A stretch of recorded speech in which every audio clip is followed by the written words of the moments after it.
यंदाच्या संपूर्ण खरीपाच्या मोसमामध्ये जो काही पाऊस पडला, सातत्याने जी अतिवृष्टी झाली, त्यामुळे मोठ्या प्रमाणात शेतीचं आणि शेतकऱ्यांचं नुकसान झालं.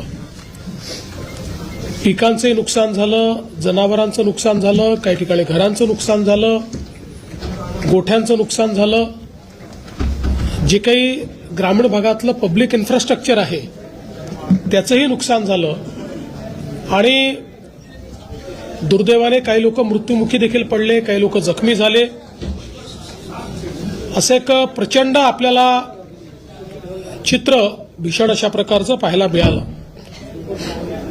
आम्ही देखील वेगवेगळ्या ठिकाणी प्रत्यक्ष जाऊन या परिस्थितीची पाहणी केली.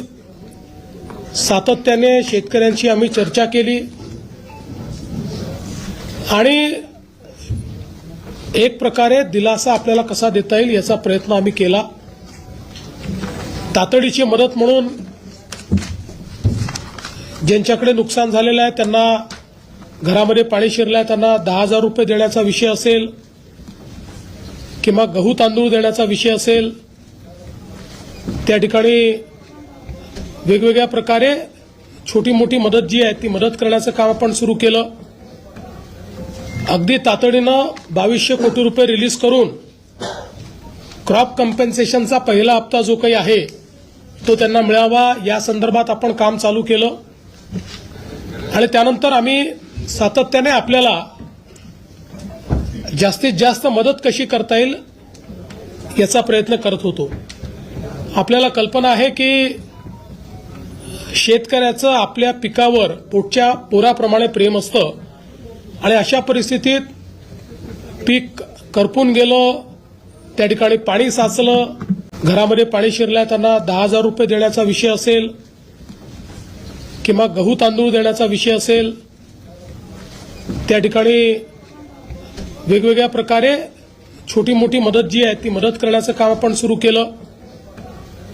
अगदी तातडीनं 2200 कोटी रुपये रिलीज करून क्रॉप कम्पेन्सेशनचा पहिला हप्ता जो काही आहे तो त्यांना मिळावा या संदर्भात आपण काम चालू केलं.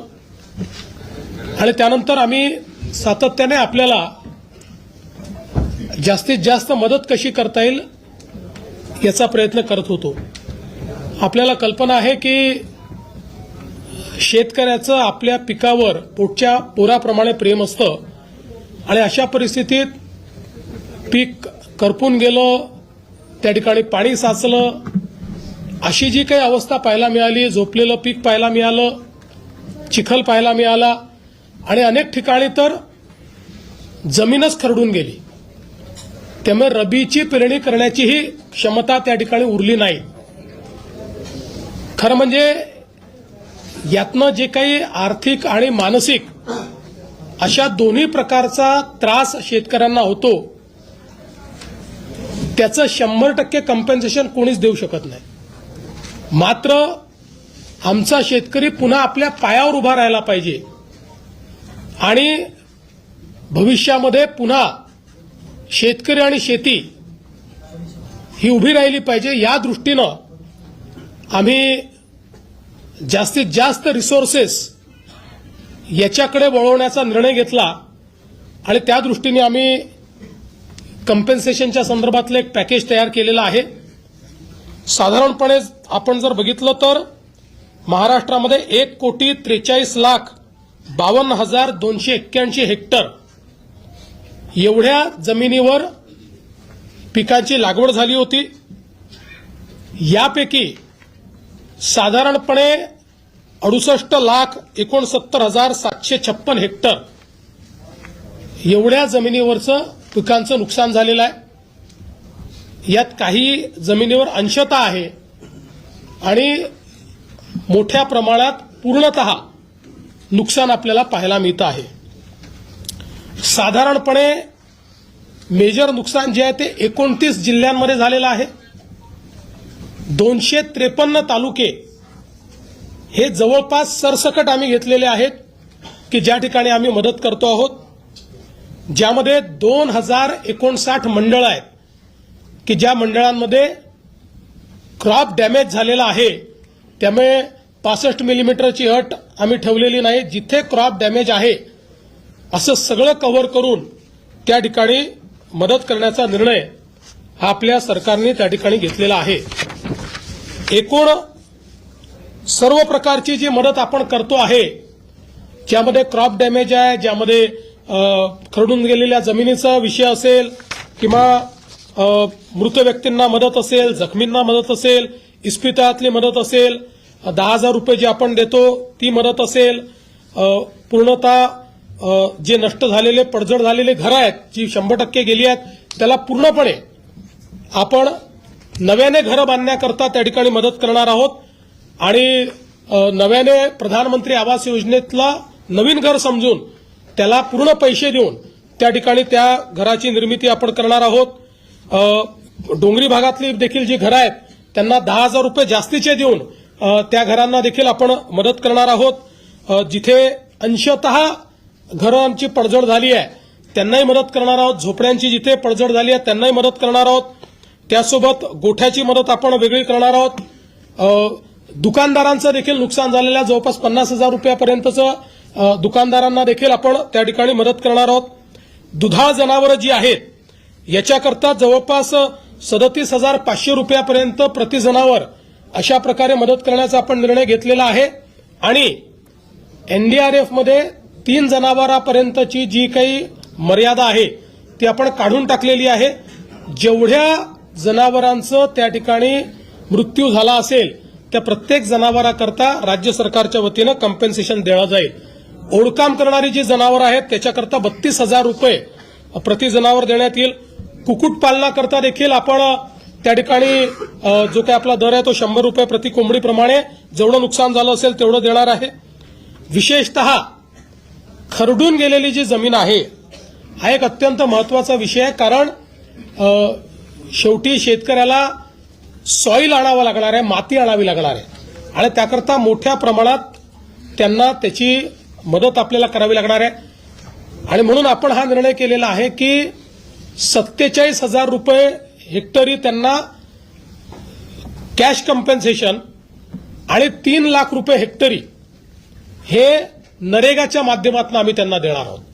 म्हणजे जवळपास 3.5 लाख रुपये हेक्टरी हे खरडून गेलेल्या जमिनीकरता शेतकऱ्यांना उपलब्ध करून देण्याचा निर्णय हा आपण या ठिकाणी घेतलेला आहे.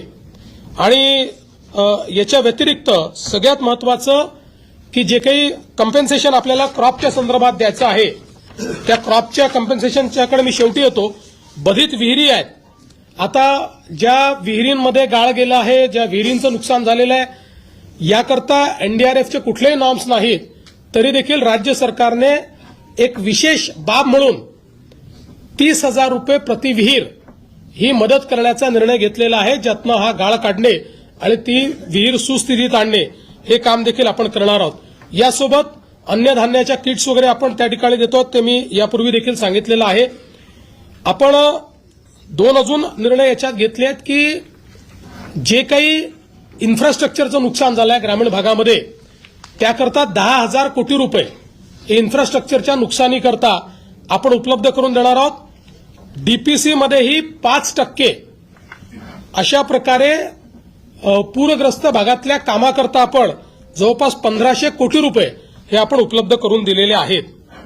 एक मागणी सातत्याने यायची, ओला दुष्काळ जाहीर करा, ओला दुष्काळ जाहीर करा. त्या संदर्भात आम्ही जी घोषणा केली होती त्यानुसार टंचाई म्हणजे ज्याला आपण बोलीभाषेत दुष्काळ म्हणतो किंवा अवर्षण असतं त्या वेळच्या ज्या काही उपाययोजना आहेत त्या सगळ्या उपाययोजना याला ओला दुष्काळ किंवा ओल्या टंचाईचा काळ समजून त्या सगळ्या उपाययोजना आपण त्या ठिकाणी करणार आहोत, ज्यामध्ये जमीन महसुलात सूट असेल, कर्जाचं पुनर्गठन असेल, शेतीशी निगडीत कर्जाच्या वसुली स्थगिती असेल, कृषी पंपाचा चालू वीज तर बिल तर आता लागतच नाही त्यामुळे तो विषय संपलाय, वीज बिल आम्ही वसूलच करत नाही. शालेय व महाविद्यालयीन विद्यार्थ्यांना परीक्षा शुल्कात माफी हे देखील करण्यात येणार आहे.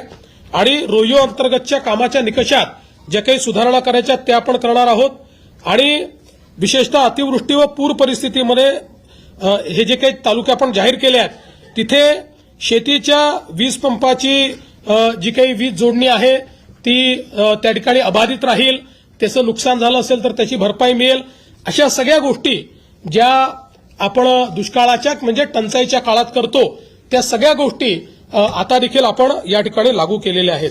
आता मी याच्याकडे वळतो की आपण शेतकऱ्यांना जी थेट मदत करणार आहोत, म्हणजे ही आधीची सगळी मदत शेतकऱ्यांनाच आहे, पण क्रॉप कम्पेन्सेशन, तर क्रॉप कम्पेन्सेशनच्या संदर्भात आपल्याला कल्पना आहे की या ठिकाणी साधारणपणे एनडीआरएफच्या नियमाप्रमाणे 8,500 रुपये आपण या ठिकाणी कोरडवाहूला देतो, हंगामी बागायतीला 17,000 रुपये हेक्टर देतो आणि बागायतीला आपण 22,500 रुपये हेक्टर देतो.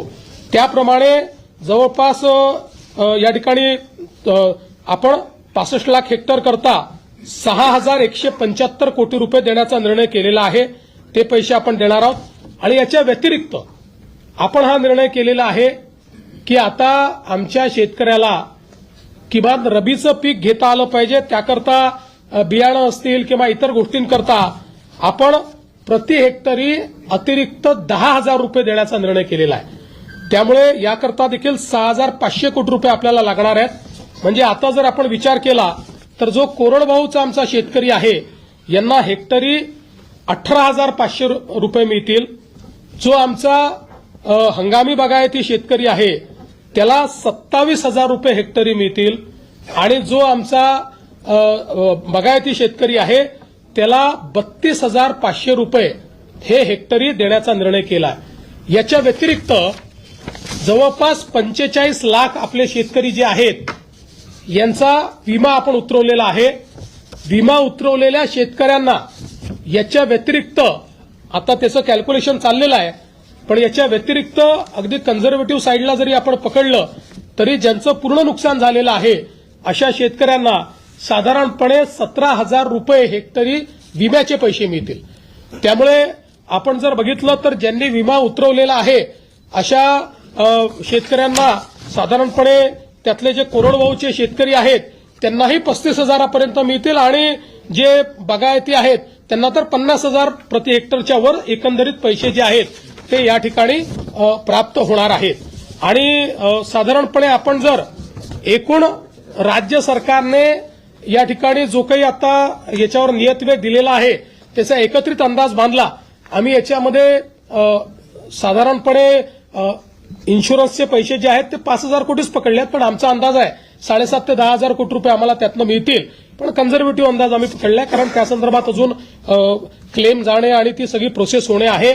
पण हा जरी आपण पकडला कन्झर्वेटिव्ह अंदाज तरी एकूण राज्य सरकारच्या वतीनं 31,628 कोटी रुपयांचं पॅकेज हे आपण या ठिकाणी देतो आहोत की ज्या माध्यमातून 31,628 कोटी एवढं पॅकेज म्हणजे जवळपास 32,000 पर्यंत हे पॅकेज चाललेलं आहे.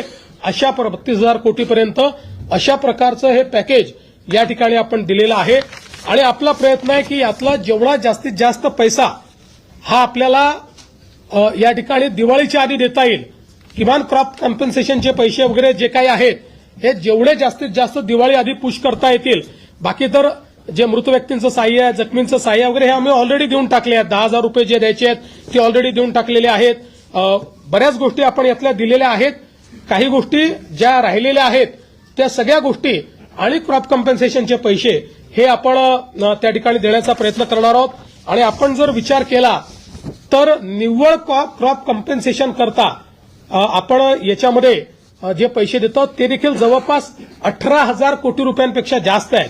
म्हणजे मला असं वाटतं की आतापर्यंतच्या इतिहासात सर्वात जास्त पैसे हे क्रॉप कॉम्पेन्सेशनला देण्याचा प्रयत्न या ठिकाणी आपल्या सरकारच्या माध्यमातून आम्ही केलेला आहे.